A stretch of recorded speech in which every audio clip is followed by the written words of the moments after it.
Bonjour à tous, je viens pour de vous à travers cette vidéo pour parler d'une maladie nommée l'asthme.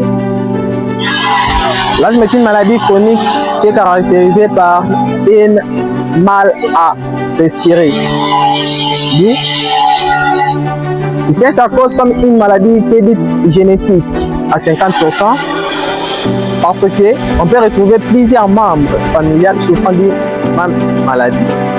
Et l'autre pourcent reste inconnu parce que on peut retrouver aussi des jumeaux, bien l'autre est asthmatique et l'autre ne l'est pas. Sur ce, l'asthme est à moitié une maladie génétique. En parlant des symptômes, il y a 4 symptômes primordiaux qu'on peut suspecter d'une personne asthmatique. Nous avons le dyspnée, nous avons la toux, nous avons les sifflements et puis nous avons l'oppression thoracique.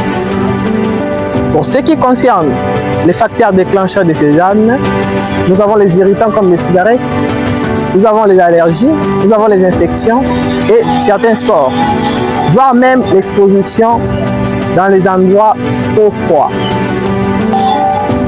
En parlant des diagnostics, il y en a plusieurs. Nous serons un peu de citer des diagnostics primordiaux dans cette vidéo.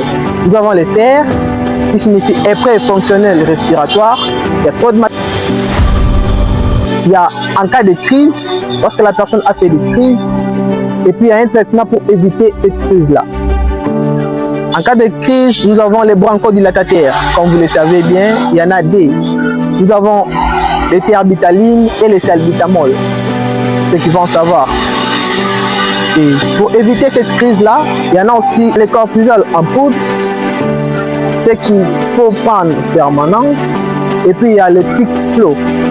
Là, une toute petite explication que je vous ai prévue concernant ce sujet.